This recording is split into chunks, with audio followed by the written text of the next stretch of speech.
Hello, this is Governor Arnold Schwarzenegger with another California report.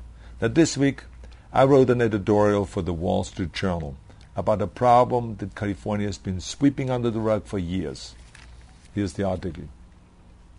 It is unfunded retirement promises for government employees. That is what I want to talk to you about today. See, this is a major problem, a huge challenge for our state.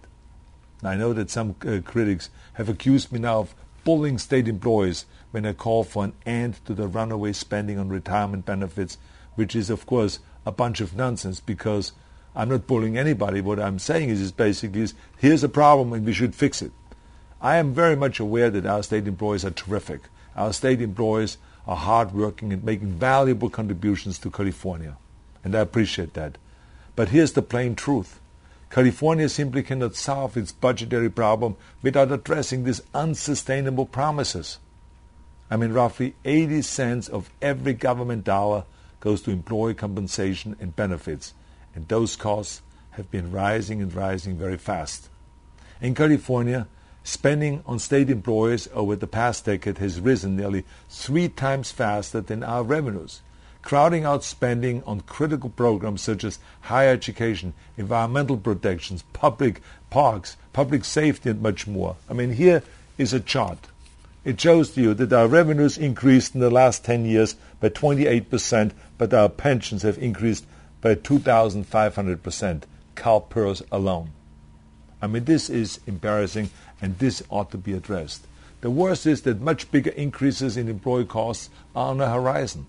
The state is now saddled with $550 billion of retirement debt owed to government employees. Now, just to show you how much money that is, we're talking here about 10 times the amount of money that we're spending on education, kindergarten through 12th grade. That's how much money. All of the debt was created without the citizens' knowledge, much less their approval. But the citizens, the taxpayers, have to foot the bill.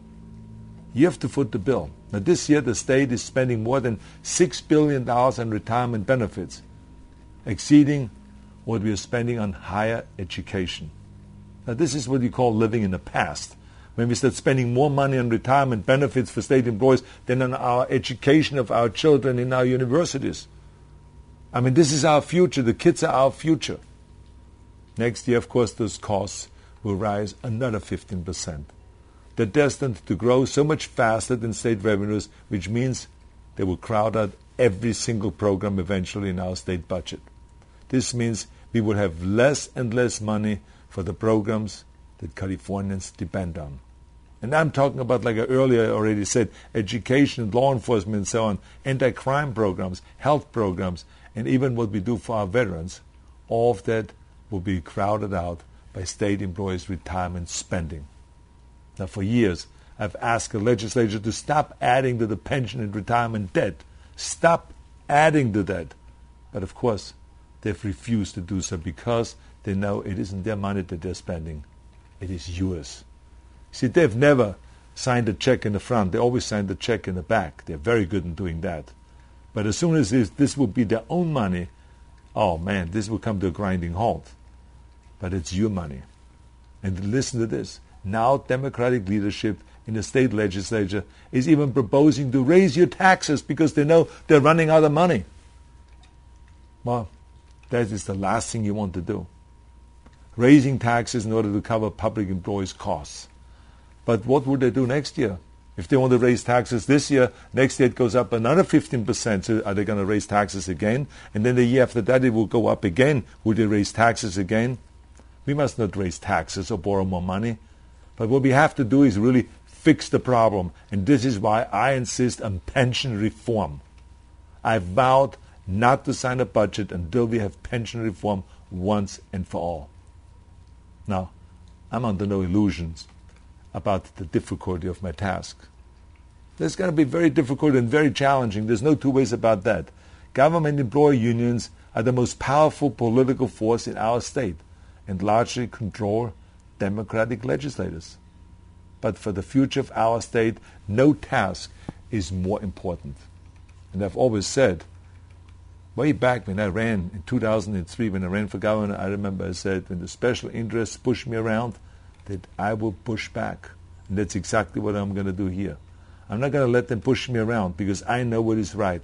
And I think there's something wrong when we have those huge increases in pensions over the last 10 years. From $150 million to $6.5 billion. That is unfair. And what's also unfair is that you have to pay for your own pensions. And the public employees think that you should also pay for theirs. If you ask them to put in 5% more towards the pension contribution, they're up in arms and they say, oh, this is unfair. Well, let me tell you, we will solve this problem. Democrats and Republicans eventually will come together on this issue and will solve this problem once and for all. So anyway, thank you very much for watching and thank you for listening.